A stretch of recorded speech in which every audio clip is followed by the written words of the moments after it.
अस्सलाम वालेकुम तलबा।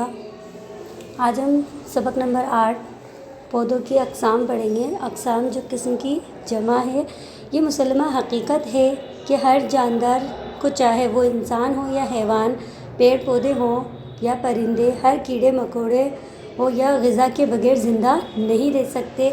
ये हकीकत जिसको हम सच्चाई भी कहते हैं कि इसमें ये दो राय नहीं है कि जानदार कोई भी इंसान हो, चाहे वो पेड़ हो, पौधे हों, कीड़े मकोड़े हो या इंसान हो, सबको ग़िज़ा जो खाने की चीज़ें हैं उनकी ज़रूरत होती है। कुछ हैवान दूसरे हैवानों का गोश्त खाते हैं और कुछ हैवान घास फूस पर गुजारा करते हैं। अब सवाल ये है कि पेड़ पौधे अपनी ग़िज़ा कैसे हासिल करते हैं, और ये है भी एक दिलचस्प सवाल है। पौधे अपनी ग़िज़ा धूप, पानी, हवा से हासिल करते हैं और इसी से हरे भरे जो सब्ज़ होते हैं रहते हैं।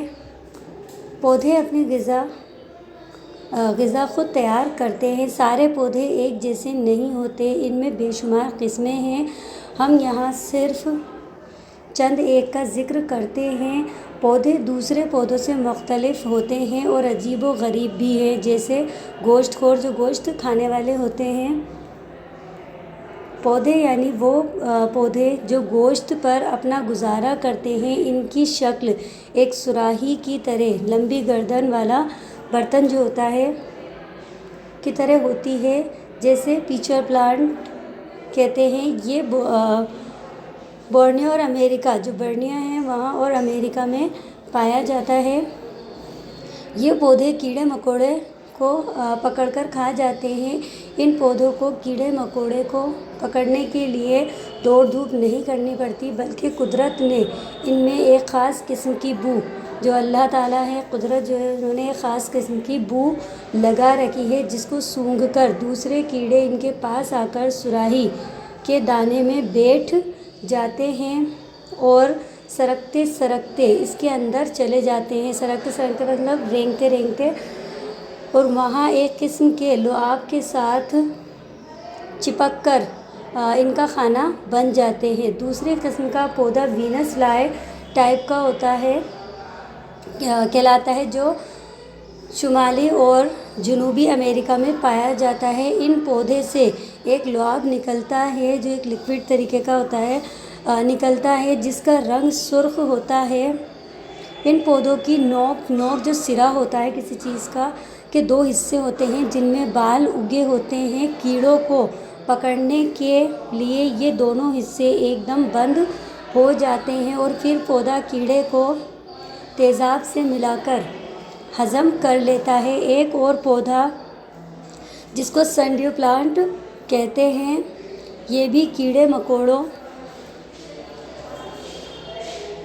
पर ज़िंदगी गुजारता है। इसके पत्तियों की ऊपरी सतह पर बार एक बाल होते हैं, जो बारीक बारीक होते हैं। इनकी नोक पर शबनम जैसे कतरे होते हैं, जो कीड़ों को लुभाते हैं। लुभाना मतलब फुसलाते हैं, अट्रैक्ट करते हैं अपनी तरफ। जैसे ही कीड़े आकर पत्ते पर बैठते हैं तो उससे चिपक जाते हैं। इस दौरान उनकी दूसरी पत्तियां भी कीड़ों को अपने अंदर लपेट लेती हैं। इन पत्तियों से हज़म करने वाला मादा निकलता है, जिसकी मदद से पौधा कीड़े को जिस्म को चूस लेता है।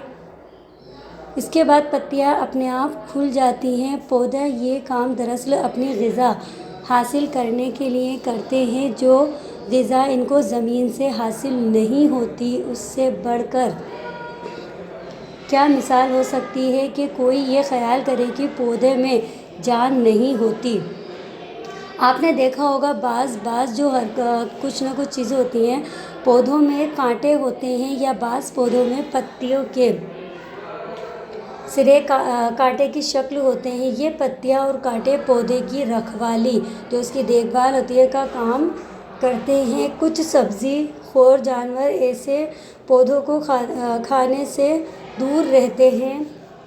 कुछ पौधे ऐसे भी होते हैं जिन पर जहरीले बाल होते हैं। ये बाल नीचे से मोटा और ऊपर से पतला और नुकीला होता है। अगर इन बालों को आहिस्ता भी छू लिया जाए, छू लेना मतलब टच कर लेना या मस किया जाए, تو اس میں سے ایک مادہ نکل کر جلدی سے زہریلا اثر پیدا کرتا ہے۔ بعض پودوں پر بال ہوتے ہیں جن سے چپکنے والا مادہ نکلتا ہے، کھانے میں جانوروں کے منہ میں چپک جاتا ہے اور وہ آسانی سے اپنا منہ کھولنے اور بند کرنے سے تکلیف محسوس کرتے ہیں۔ اور کچھ پودوں میں ایسی قوت بھی ہے جو اپنی پتیوں کو کڑوا بنا لیتے ہیں تاکہ کڑوا جو ہوتا ہے وہ تلخ ہوتا ہے، جس کے معنی اور قوت کے معنی ہے طاقت یا ہمت۔ ان کے علاوہ بھی پودوں کی بہت سی قسمیں ہیں، لیکن اس وقت ہم اتنی ہی قسموں پر اپنی اکتفا کریں گے۔ تو یہ تھی ہمارے بچوں پودوں کی قسمیں کہ کس کس طریقے کے پودے ہوتے ہیں۔ بعض جو لوگ ہیں وہ یہ سمجھتے ہیں کہ پودے جاندار نہیں ہوتے، لیکن اس سبق میں جو ہمیں مثالیں دی گئی ہیں وہ سب مثالیں ہمیں یہ پیش کرتی ہیں کہ پودوں میں بھی جان ہوتی ہے۔